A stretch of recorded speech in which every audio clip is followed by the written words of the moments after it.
ओडिशा में अगले 3 दिनों तक भारी बारिश जारी रहने की संभावना है। कई इलाकों में बिजली और गरज के साथ बारिश भी हो सकती है। आज सुबह 8:30 बजे तक कुल 25 जिलों को येलो चेतावनी दी गई है। कल मध्यम से भारी वर्षा के लिए 25 जिलों में येलो अलर्ट जारी किया गया है। भुवनेश्वर में डेंगू के मामले लगातार बढ़ते जा रहे हैं। स्थिति हाथ से निकलती जा रही है। इसे लेकर भाजपा की भुवनेश्वर इकाई के कार्यकर्ताओं ने हंगामा जताया है। कार्यकर्ताओं ने बीएमसी कार्यालय में लगे मेयर सुलोचना दास के एक विशाल पोस्टर पर फॉगिंग मशीन से धुआं छोड़कर विरोध प्रदर्शन किया। उनका कहना है कि मेयर डेंगू और मुकाबले पर पर्याप्त ध्यान देने में विफल हैं। ओडिशा में बुधवार की सुबह संबलपुर सदर आबकारी यूनिट की टीम 1 को बड़ी सफलता हासिल हुई। कफ सिरप के अवैध कारोबार की सूचना मिली। इसके बाद सदर आबकारी टीम 1 के प्रभारी दिलीप कुमार शतपथी के नेतृत्व में स्थानीय दुर्गापाली इलाके में औचक छापेमारी कर कफ सिरप के जखीरे के साथ एक कारोबारी प्रहलाद बेहरा को गिरफ्तार किया गया। खनिज संपदा से लैस होने के बावजूद ओडिशा में क्योंझर जिले के कई इलाके अभी भी विकास से कोसों दूर हैं। इनमें से एक है मुंडासाही। जिले के टेलकोई ब्लॉक अंतर्गत तलपड़ा पंचायत के पास समाकोई नदी के किनारे बसे इस गांव के लोगों को हर रोज संघर्ष करना पड़ता है। हर छोटे बड़े काम के लिए इस तेज बहाव वाले नदी को पार करना पड़ता है। ओडिशा के अनुगुल जिले में लोग हाथियों के हमले में लोगों की जान जा रही है।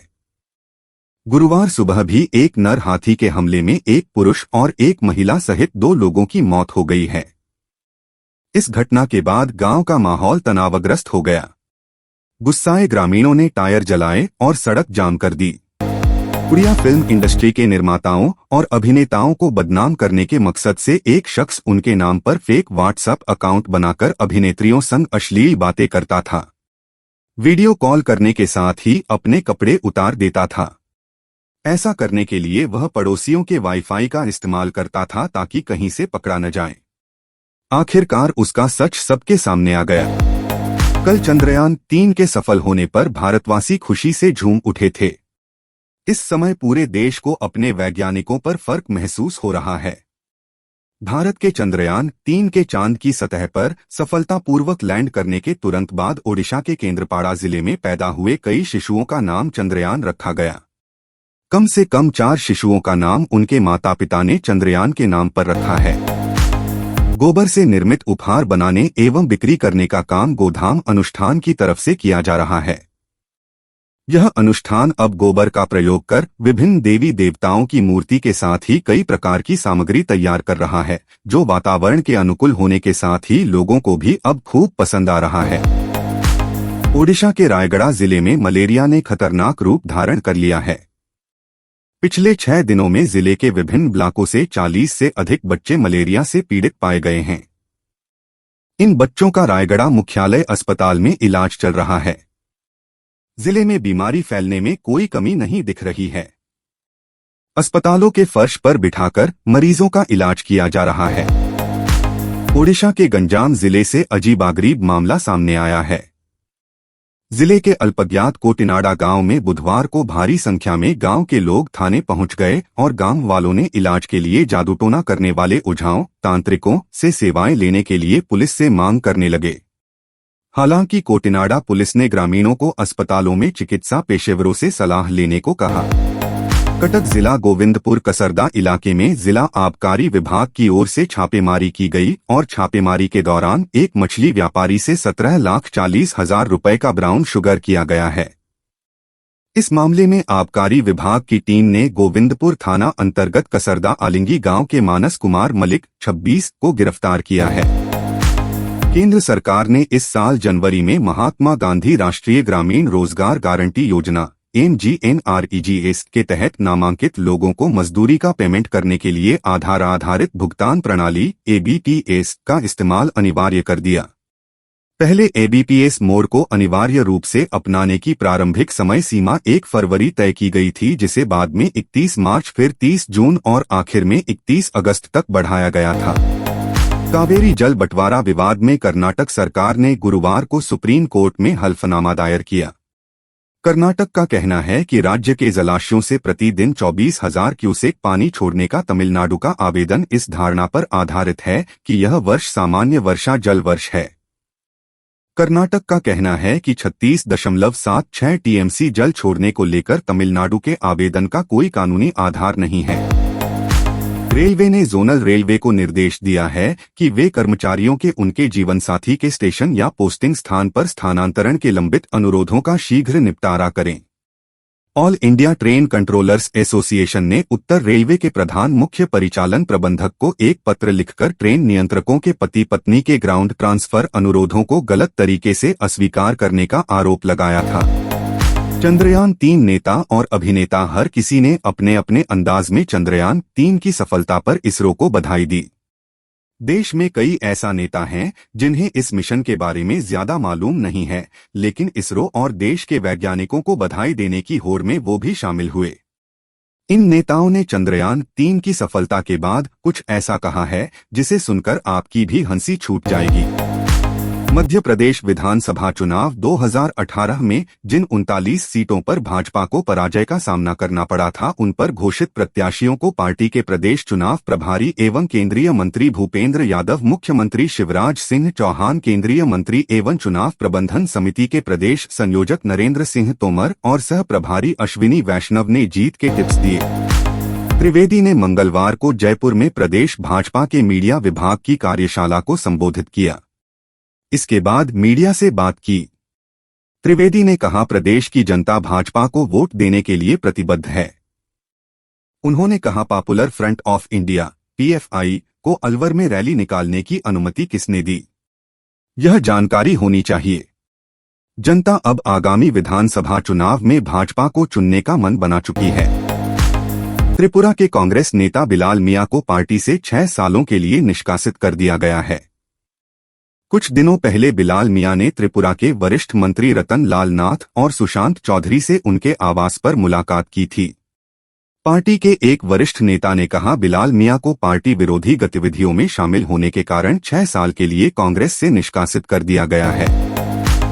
Sonia Gandhi letter to ISRO chief lander की चांद पर सफल लैंडिंग के बाद इसरो की खूब तारीफ हो रही है। कांग्रेस नेता सोनिया गांधी ने पत्र लिखकर इसरो प्रमुख को बधाई दी है। एस सोमनाथ को पत्र में सोनिया ने कहा कि कल शाम से इसरो की शानदार उपलब्धि से मैं काफी रोमांचित हूं। यह सभी भारतीयों के लिए बहुत गर्व और उत्साह की बात है। कर्मचारी चयन आयोग की ओर से दिल्ली पुलिस एवं सीएपीएफ-एसआई के पदों पर आवेदन करने वाले उम्मीदवारों के लिए बड़ी खबर है। एसएससी की ओर से नोटिफिकेशन जारी कर पेपर 1 और पेपर 2 में माइनस मार्किंग में कटौती की गई है।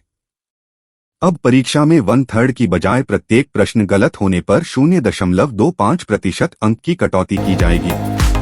अगर आपका वजन कम नहीं हो रहा तो इसके लिए आपको अपने ईटिंग हैबिट्स करने की जरूरत है। हेल्दी और बैलेंस्ड डाइट लेना तो जरूरी है ही साथ खाने का सही तरीका फॉलो करना भी। इस बात को अगर आपने समझ लिया तो बहुत ही आसानी से और जल्दी से कम कर सकते हैं वजन और मोटापा। एशिया कप 2023 का काउंटडाउन शुरू हो चुका है, जिसका आगाज 30 अगस्त से होना है। इस टूर्नामेंट के लिए भारत की ओर से 17 सदस्यीय स्क्वाड का ऐलान हो चुका है, जिसमें कई बड़े बदलाव देखने को मिले। टीम में कई चोटिल खिलाड़ियों की शानदार वापसी हुई है, तो वहीं इस बार स्पिन विभाग में भी फेरबदल दिखाई दिया। एशिया कप 2023 से पहले 24 अगस्त को कोहली ने अपनी फिटनेस का एक बार फिर लोहा मनवाया। बेंगलोर में योयो टेस्ट पर 17.2 के टाइम ट्रायल से कोहली ने अपनी फिटनेस साबित की। विराट कोहली ने अपने इंस्टाग्राम अकाउंट पर एक स्टोरी शेयर हुए लिखा, 17.2 टन। बड़े टूर्नामेंट से पहले बेंगलोर में एक विशेष कैंप का आयोजन किया गया है। भारतीय टीम के पूर्व बल्लेबाज अंबाती रायुडू ने कैरेबियाई प्रीमियर लीग शिरकत करके विशेष उपलब्धि हासिल की है।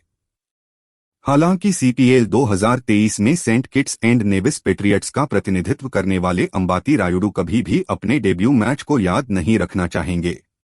अंबाती रायुडू को पाकिस्तान के 27 साल के तेज गेंदबाज सलमान इरशाद ने अपना शिकार बनाया। भारतीय टीम के स्पिन गेंदबाज युजवेंद्र चहल को एशिया कप 2023 के लिए टीम में जगह नहीं मिली है।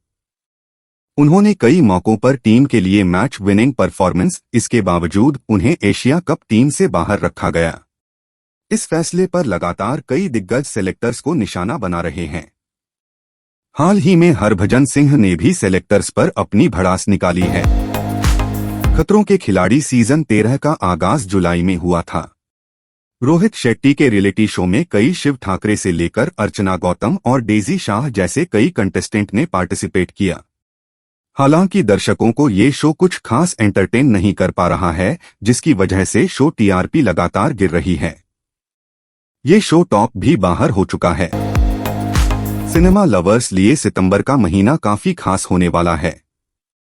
इस मंथ की शुरुआत और अंत में दो बड़े सितारों शाहरुख खान और प्रभास की फिल्में रिलीज हो रही हैं। इंडिया दोनों की फिल्मों को लेकर नॉर्थ और साउथ साइड में क्रेज बरकरार है। वहीं ओवरसीज मार्केट में फिल्म की एडवांस बुकिंग चुकी है। कौन किस पर पड़ रहा भारी, पढ़िए ये रिपोर्ट। ड्रीम गर्ल 2 कुछ दिनों में रिलीज होने वाली है।